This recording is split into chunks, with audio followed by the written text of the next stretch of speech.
My dear Holmes, today I walked 14 miles across rough terrain and hardly a twinge from either my leg or my shoulder. The landscape is as handsome as it is reported.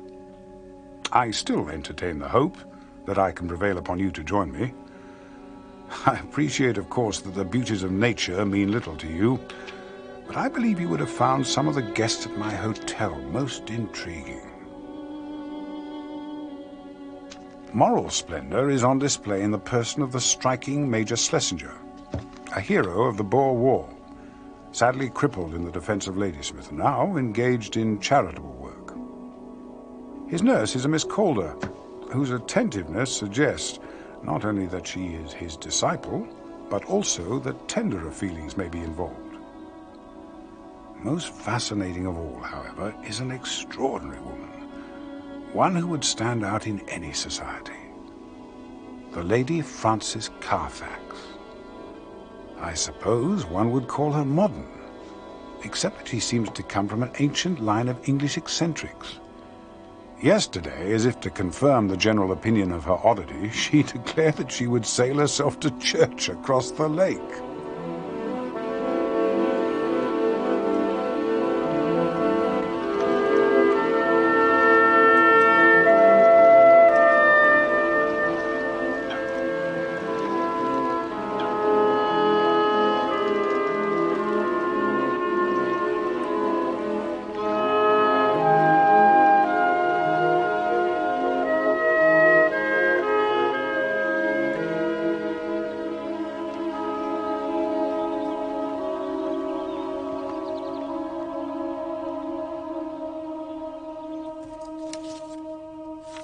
There was much speculation in the hotel carriage as we travelled towards the charming little lakeside chapel about whether Lady Frances would be as good as her word.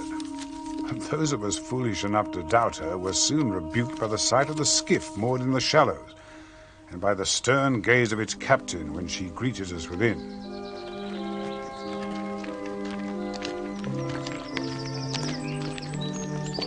Surprisingly jolly sermon, Vicar. Laughed like a cat. She appears to care not a jot what her fellow guests make of her, and seems quite insensible to the vivid impression she creates wherever she goes.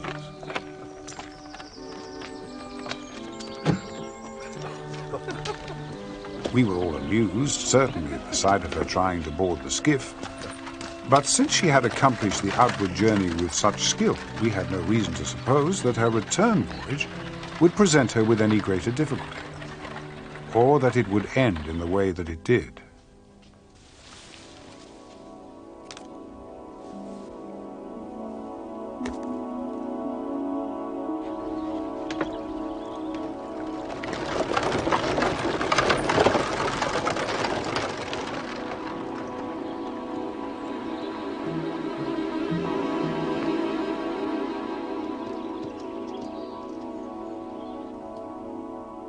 I had decided to walk back across the fell, so I was not amongst those who waited to cheer Lady Frances on her return.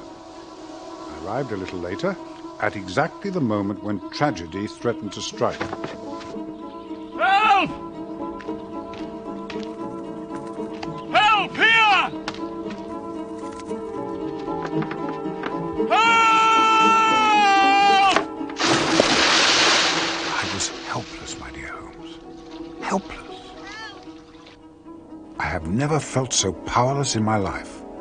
As powerless, so I thought, as the old soldier in his wheelchair, who had only been able to shout, it seemed, for help. As with many men, I have noticed a weakness in one part of the body is compensated by great strength elsewhere. Unable to walk, Schlesinger was yet able to swim powerfully with his arms alone.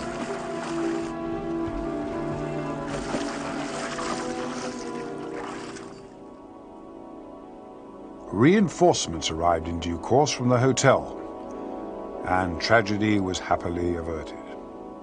Now all parties are recovered, it is reported that the Lady Frances is resentful of her rescue, as if her suffragette principles had been somehow compromised. All agree at any rate that Major Schlesinger is the hero of the hour. Miss Calder's attentions are now translated into patent adoration.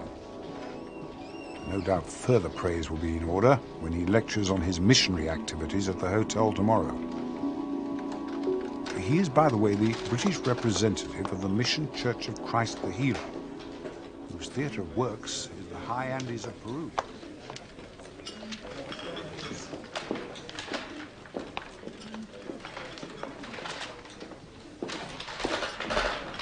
Good morning.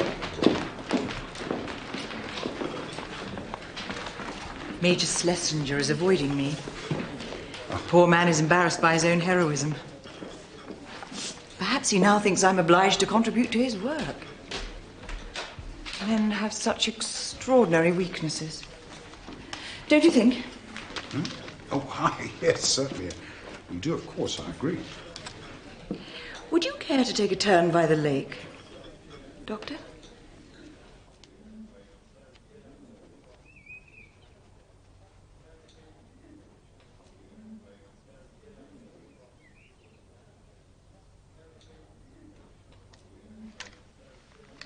Major Schlesinger works tirelessly for his church, does he not? I understand the need for funds is considerable. He's lecturing on his course tomorrow here in the hotel, hoping to raise some money. He'll do well. The local matronage will happily part with half a guinea each for the company of such a man, albeit in public. Do I shock you? Not at all. I shock my brother. As the Earl of Rufton, I think he feels it is his duty to be shocked. Oh, it's very beautiful here, isn't it? I spent every summer of my childhood here by this lake. It's very beautiful. It is indeed. He's to visit me tomorrow. Who? My brother. That is duty too, of course. Damn him.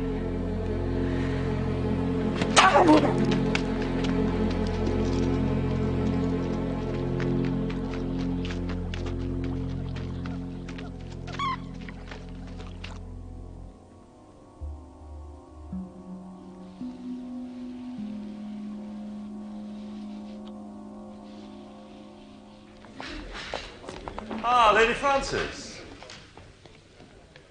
What a pleasant surprise. I must confess that her behavior continues to fascinate me. I grant that her reaction to this unknown horseman was extreme, but many of her reactions are. Had she known him, I wonder? What lies in her past to prompt this fear of him? In looking for an explanation, I am placing some hopes in the visit we expect this afternoon from her brother, the Earl of Rufton. By all accounts, his oddities are of an entirely different order from those of his sister. Where she flouts convention, he has raised the conventions of a former era to the status of a faith. As for myself, I notice an increasing indifference to the natural beauty which lies about me. My thoughts return constantly to the Lady Frances. There is something about her life which prompts my sympathy, some unhappiness I can sense, which I would dearly like to dispel. It is to be hoped that her spirits will be lifted by her brother's visit, for she remains subdued from yesterday's strange encounter. Who is he, Holmes? Why does he not wish to make himself known? Why, indeed.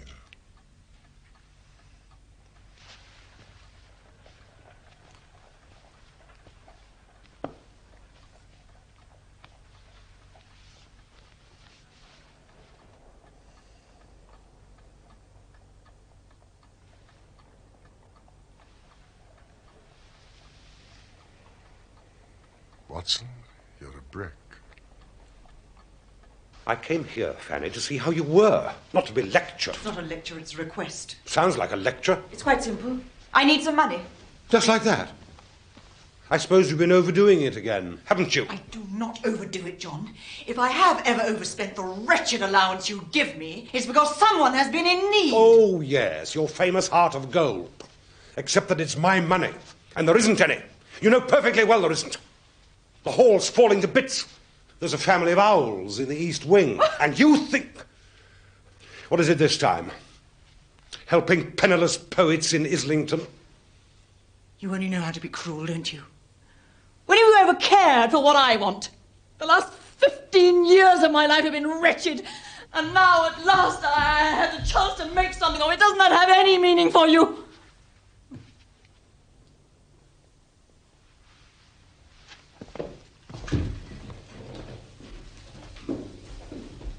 Good afternoon. The difference it makes is that I wouldn't be being told what to do. You know I loathe it. Trouble is, you won't even take advice, will you? You've been offered everything. You've turned it all down. What have I been offered? Marriage. Good marriages. To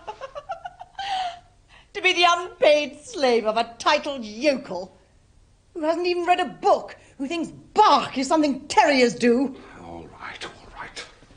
What have you got against me doing this? What? I want to get out of this miserable mess my life is in.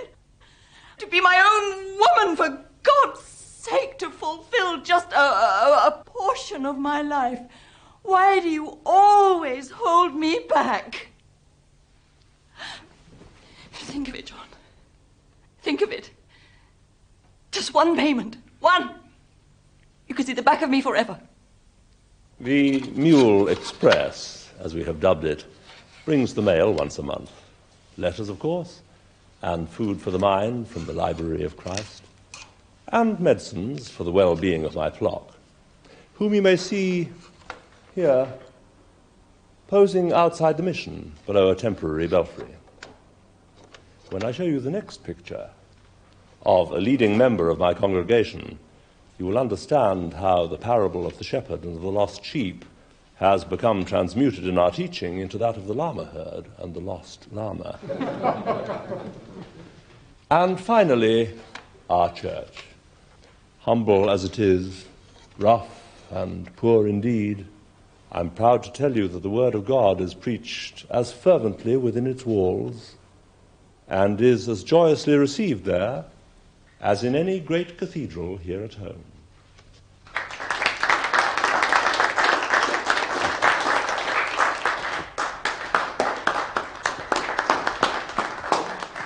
Thank you, as inspiring as I predicted. I regret to say that the rigors of his itinerary press hard upon Major Schlesinger, who will shortly be departing for Whitehaven. We shall be taking up a collection on behalf of his estimable mission, of course. What do you mean? I mean that the remedy lies in your own hands. How? You know how. If you're really serious, you know what to do, damn it. I'm sick of you coming to me with these crackpot notions. You know my responsibilities. If you hadn't thrown away all your chances, you wouldn't be in this position now. Well, I've had enough. You know what you have to do.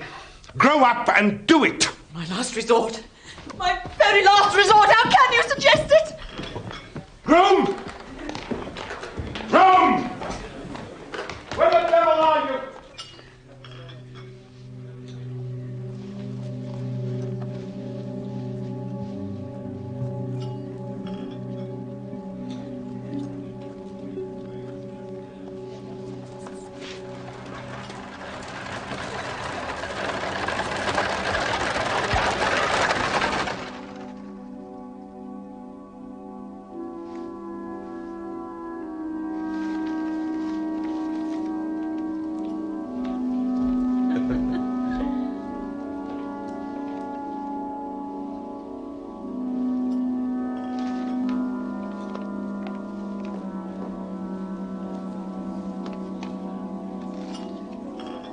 Which room is Mr. Schlesinger's meeting taking place?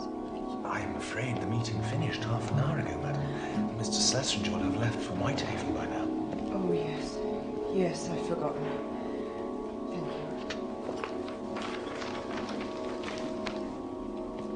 Thank you. Lady Frances.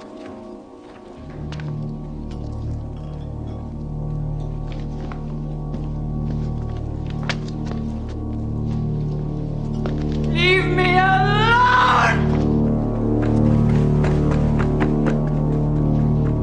Excuse me. You, sir! I've no doubt you will tell me my fears are unfounded, Holmes. But the repeated appearance of this man has cast a shadow over her life which, try as she might, she cannot lift.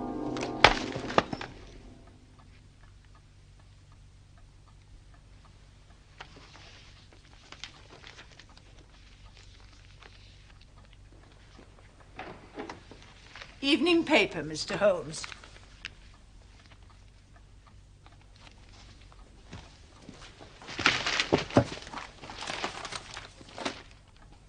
Mrs. Hudson, fetch me a cab!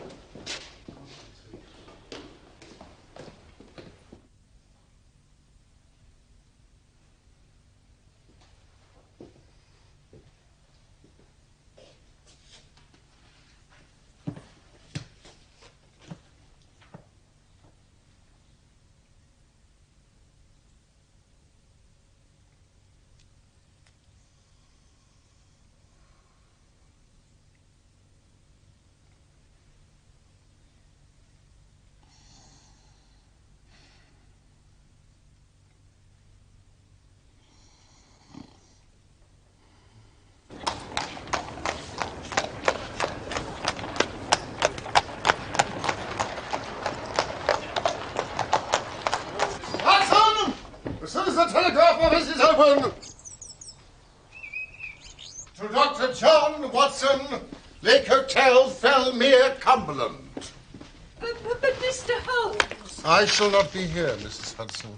Dr. Watson! I shall be on the 817 out of Euston. Dr. Watson! My cab awaits you downstairs. Read. Mr. Holmes. Read. Grave danger, Lady Francis, stop. Never let from sight, stop. On my way, Holmes. How long has this been here?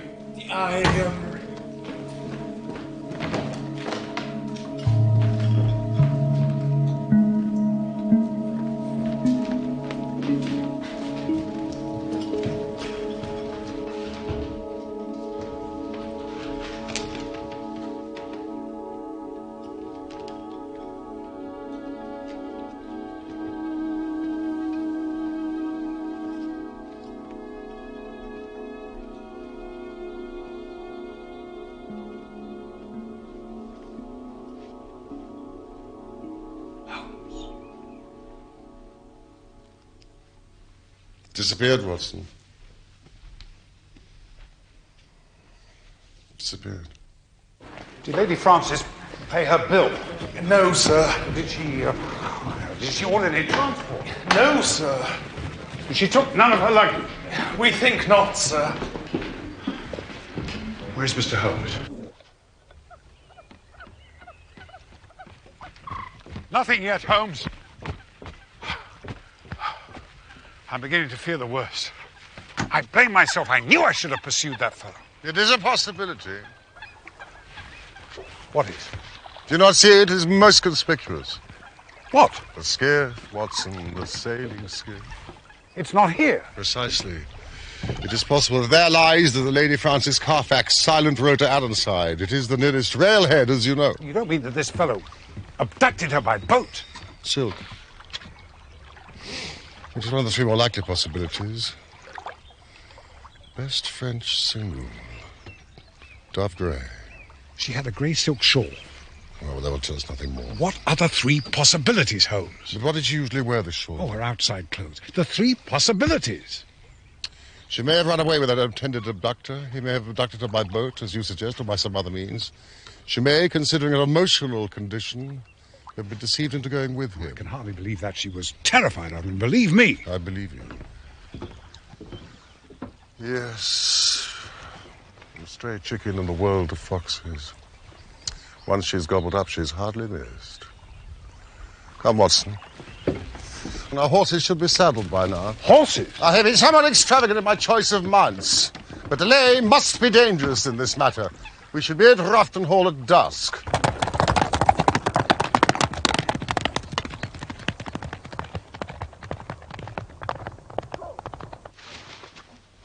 I don't see what possible interest it could have for you, sir. Considerable interest, I assure you. One of the most dangerous classes in the world is the drifting and friendless woman, with no one to protect and guide her. She's the inevitable inciter of crime in others. I treat the disappearance of your sister with utmost seriousness. Do you think I do not? I'm merely suggesting that it is frivolous to keep from me the substance of your quarrel. It was, after all, this quarrel which immediately preceded her disappearance. Might it have something to do with the drunken poet she once knew? What? I understand from my colleague that she may have seen him recently. Green? Thought I'd seen the last of him. I sent him packing 15 years ago. What is his connection with your sister? He used to court her. Great brute of a fellow. She wouldn't have anything to do with him. The Honourable Philip Green. Never was a title so abused. He went to the dogs completely. Drink, gambling. Ended up destitute in Islington, pretending to write poetry. Of course, Francis became interested in him as soon as he lost everything. How did you send him packing? He was a violent fellow, and he drank. I'd heard talk of prosecution, debt, assault. I gave him £100 and bought him a ticket to Australia. Show his face round here, I'll set the dogs on him. Now, your quarrel with your sister. Money. She wanted money. She has none of her own. I make her an allowance out of the estate. It's modest, but you've seen the place. She has no assets herself. Yes. She has. I told her if she wanted money, she could sell this. It's a priceless collection.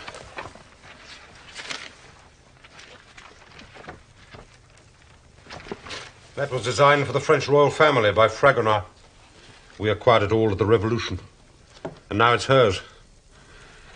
What I have is owls. Owls in the East Wing. Want to see the owls? Where does she keep them? Does she travel with them? No. But then where are they kept?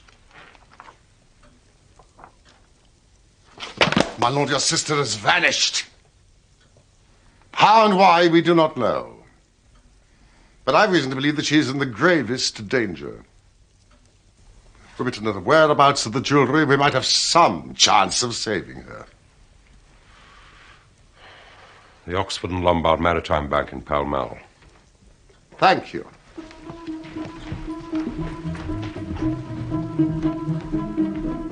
The Oxford and Lombard Bank opens its doors in 12 hours.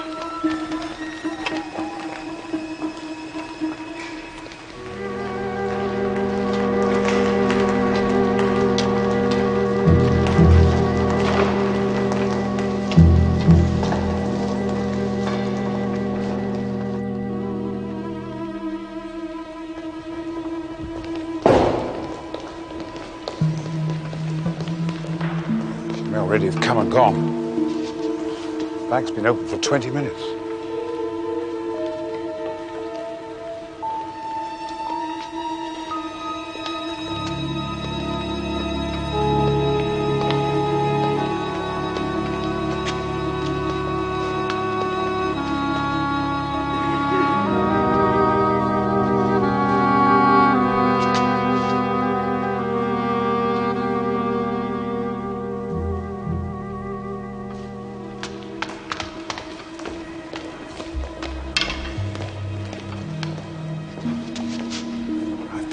Blind, Holmes. I had the evidence in the palm of my hand.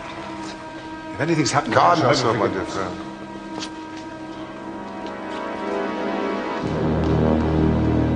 Holmes, look.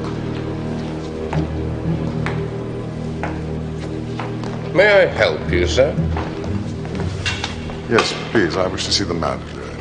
Sir Parlour McNeil. It's a private matter concerning a family deposit with the bank. My colleague...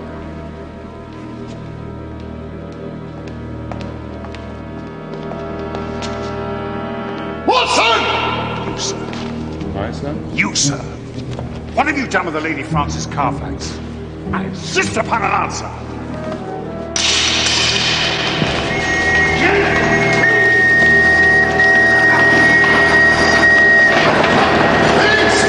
Please excuse my friend. He had a sleep with the Carlisle Mail Express. No, Watson. Sir. Please. Please.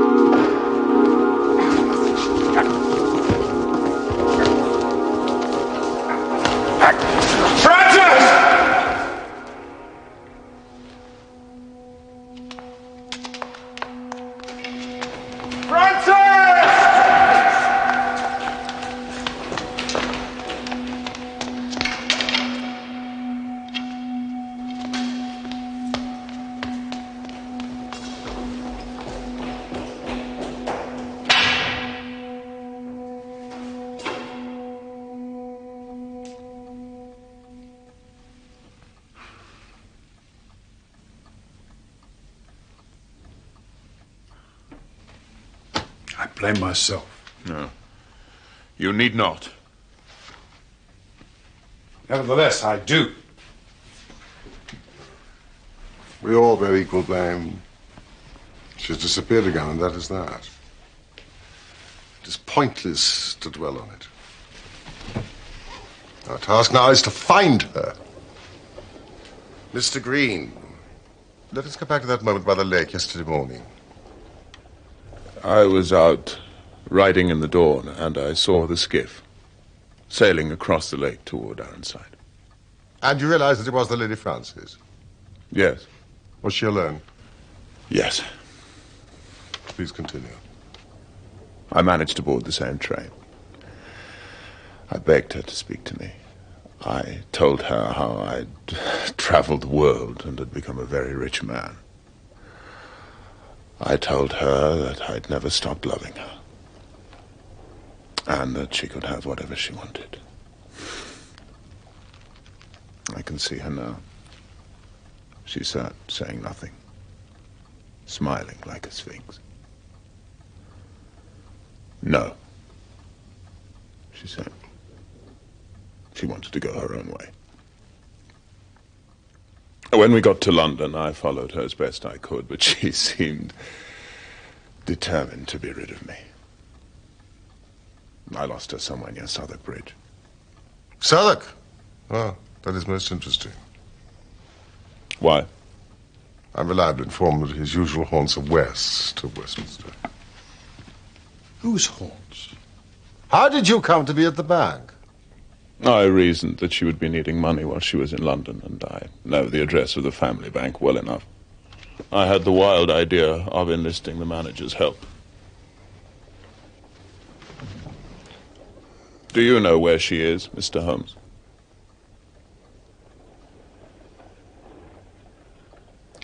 No, I do not.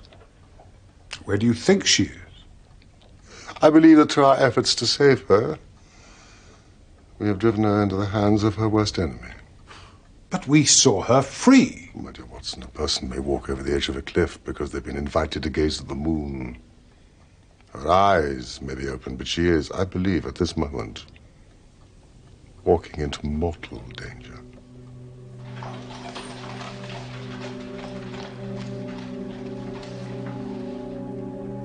Schlesinger. Mr. Schlesinger? This last week I have sought to acquaint myself with the world of apostolic missions. I have also made a search of the records at Scotland Yard. Schlesinger is also known as the Reverend Joseph Covington, Amos Callow, the Dean of Maseru, and Edmund, the Bishop of Lima. His real name, in fact, is Peters. He's a confidence trickster, known at Scotland Yard with the uninspired logic of that place as Holy Peters. What is not just suspected, but incontrovertible nonetheless, is that he is a murderer.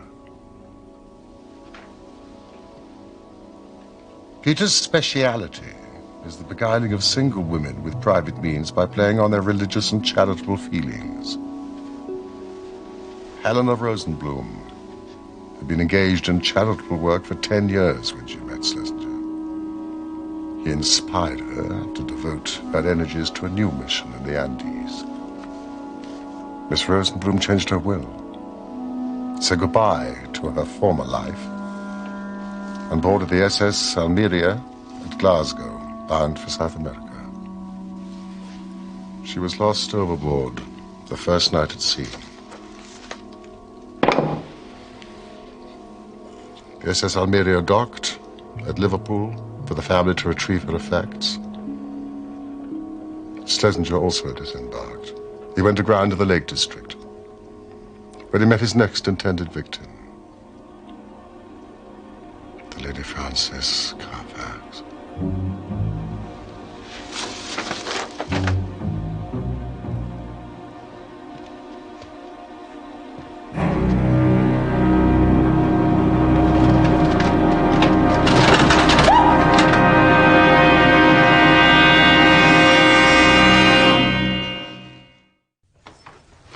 Gentlemen, at last. Where was it pawned? Riley's of Stockwell. It was, by my calculation, the 27th shop I tried. Riley has received 2 sentences, to my knowledge, for the receipt of stolen goods. He will cooperate with us. What does this mean? What does it mean? Please, Mr. Green, this is pointless. Don't torture yourself. You think the torture is self-induced? The thought of Francis in the hands of criminals? Such thoughts come unbidden, Mr. Holmes. They break through the strongest defenses the mind can raise against them. Calm yourself, Mr. Green. Calm yourself. If she's still innocent of Schlesinger's true identity, she may well be safe for a time. And if not? Then it is clear that he cannot let her loose without his own destruction. Now we must continue to hope that he remains ignorant of who he is. 15 years. I knew I could never come back until I'd made something of myself.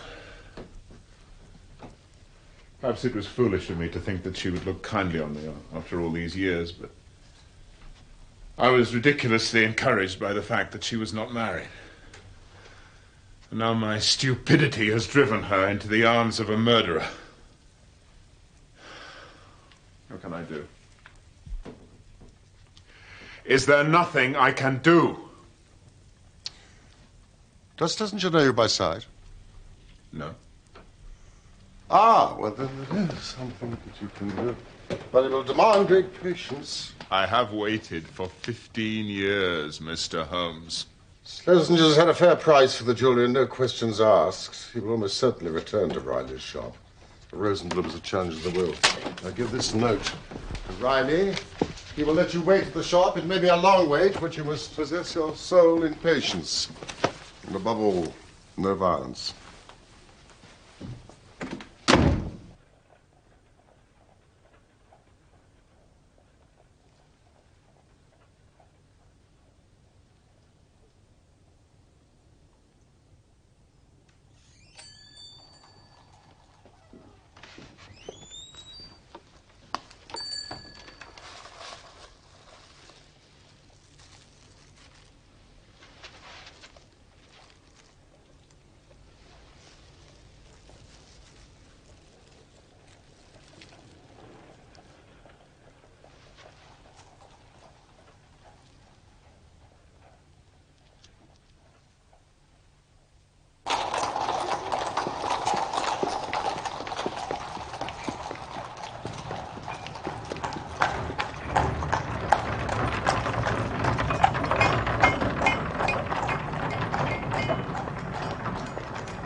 It's late.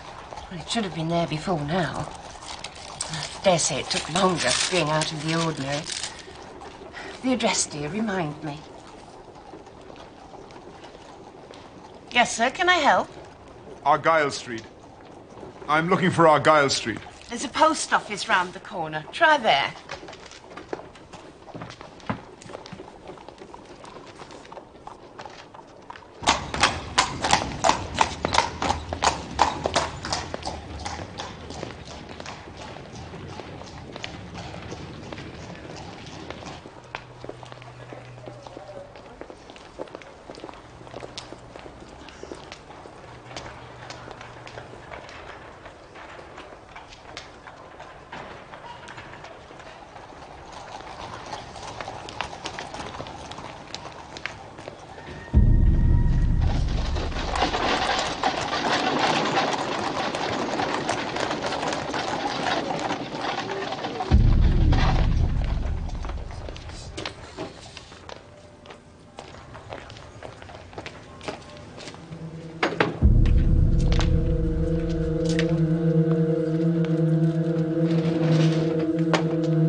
nothing without a warrant. This is intolerable. Until we have some wretched signature on a piece of paper, we can do nothing. Meanwhile, these fiends can do with her what they will. Are you certain that you've told me every detail? Every detail, I promise. Then take this note to Scotland Yard. They will understand the urgency of it. And I'm to wait there for the warrant. You will not get it today. What? Some delay is inevitable. A magistrate must be found. The process of the law can be encouraged but not goaded. Tomorrow may be too late, for God's sake. Mr. Green, everything that can be done will be done. Go! Tomorrow may indeed be too late. I'm well aware of it. Arm yourself, Watson. We are, as usual, the irregulars and must take our luck together, as we have occasionally done in the past.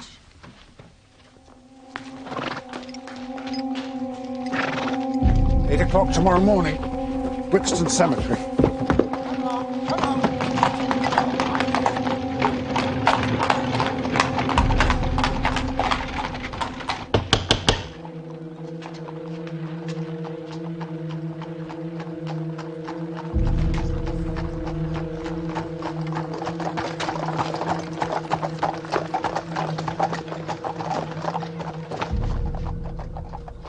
I fancy that you've been misdirected, sir. Possibly if you tried further down the street. That will do. We have no time to waste. You are Henry Peters, late Major Albert Schlesinger, veteran of the Boer War. Your further aliases I will not bore you by repeating. And what is your name? Sherlock Holmes. My friend and companion, I think you know. The house will shortly be under police observation until a warrant is prepared authorizing a search of the premises. Your name does not frighten me, Mr. Holmes. I have nothing to hide. What is your business? I'm looking for the Lady Frances Carfax.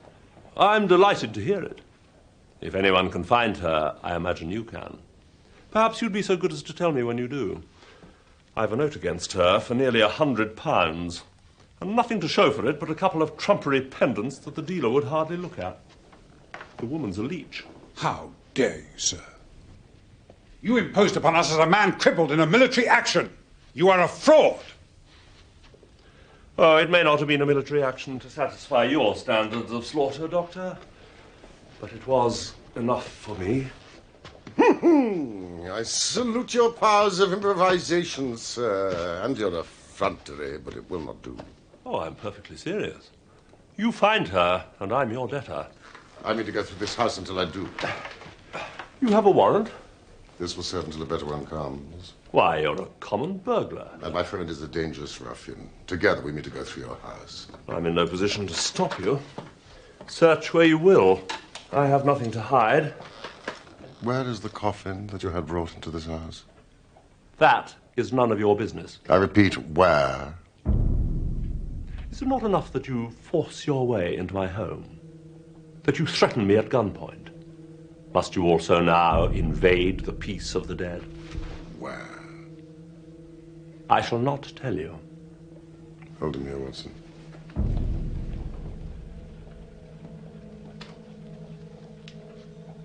I don't believe you'd use that on an unarmed man, Doctor. And in my condition. I was a soldier in India, sir. I've shot nobler creatures than you. Lights, Watson, lights!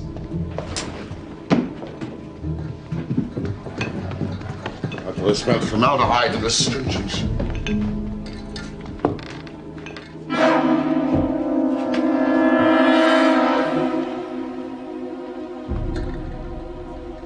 Thank God. It's not her.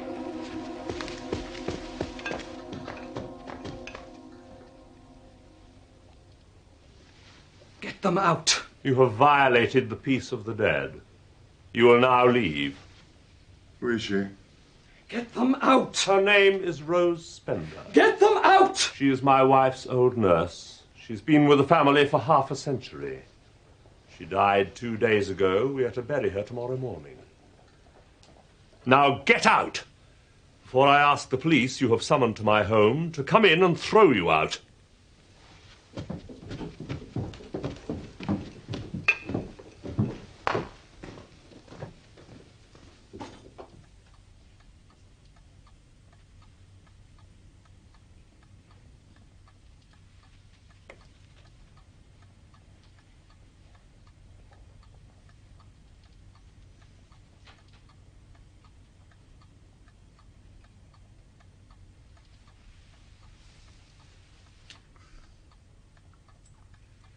I've been considering the problem, Holmes. It does seem to me that they could not have murdered Lady Francis and thought to have disposed of her body in that coffin. But they would then be faced with burying the old lady.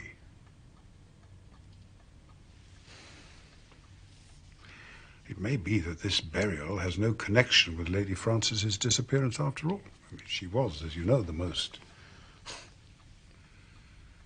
unpredictable creature. It may be that she had second thoughts about Schlesinger.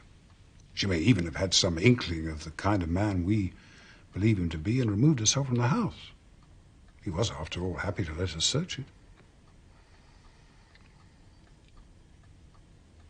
What do you think?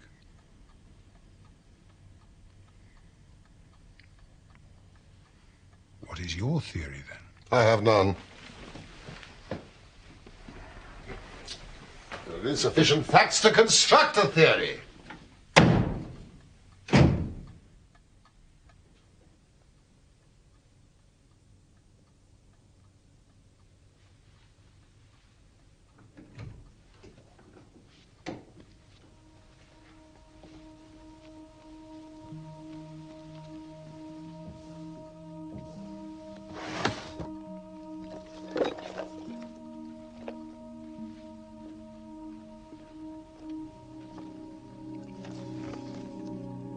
Something you've overlooked?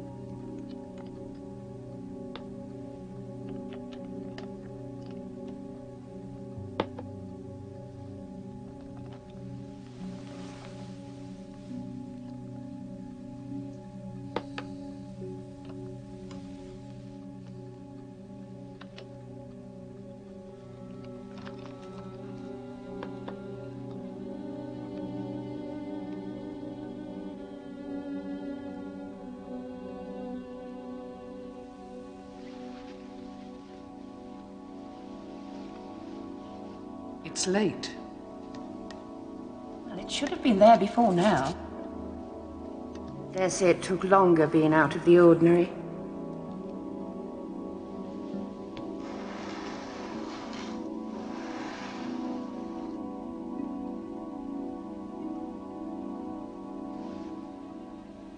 What has happened to any brains that God has given me?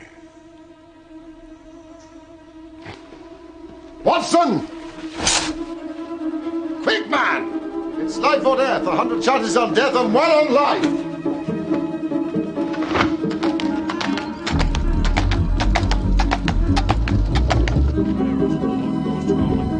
O God most mighty, O holy, O merciful Saviour, thou most worthy Judge eternal, suffer us not, at our last hour, for any pains of death,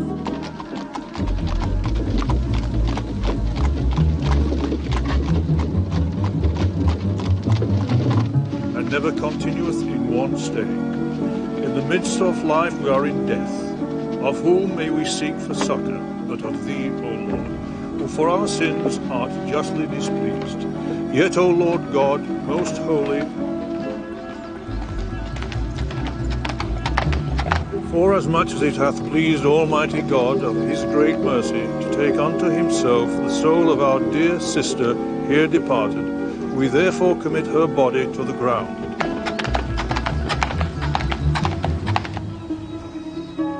Earth to earth, ashes to ashes, dust to dust, in sure and certain hope. Stop! Raise that coffin! What the devil do you mean by this sacrilege? Murder, sir! Murder is what I mean. Why such a deep coffin for such a small old lady? A sovereign to each of you. If you could lift the lid on that coffin in 1 minute!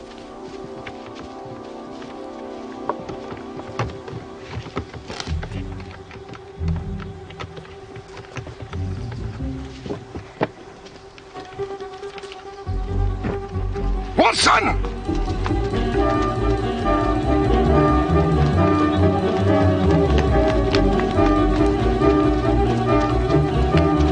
Stop or I'll shoot!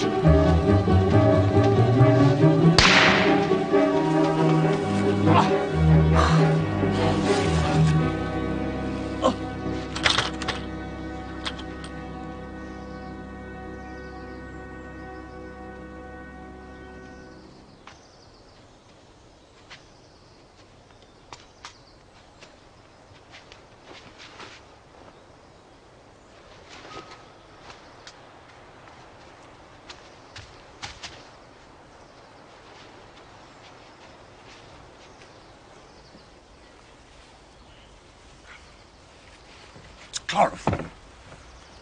She's known literally the terrors of the grave. God knows what this will have done to her.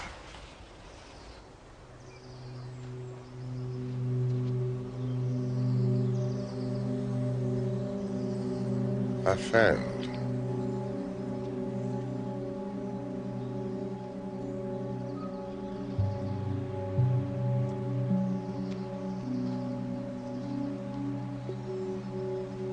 I have brought her back here to the country of her childhood, which is one of the most beautiful on this planet. There has been a great improvement as a result. A landscape so familiar and so intimate to her will prompt in time a full response, I feel sure, as will the company of friends and family who've all been most kind and dutiful. Her poor brother, the Earl, is beside himself with anger at the criminals and with mortification at his having quarreled with Francis before all this happened. Finally, please accept the enclosed as a token of my gratitude for your saving of my dear Francis, Mr. Holmes. And I look forward to our entertainment of you and Dr. Watson in a happier future. I cannot accept it. I refuse to be rewarded for fostering a tragedy. I've never suffered such a complete eclipse of my faculties. Like any eclipse, Holmes, it's only temporary. There's every hope of a full recovery. I wonder...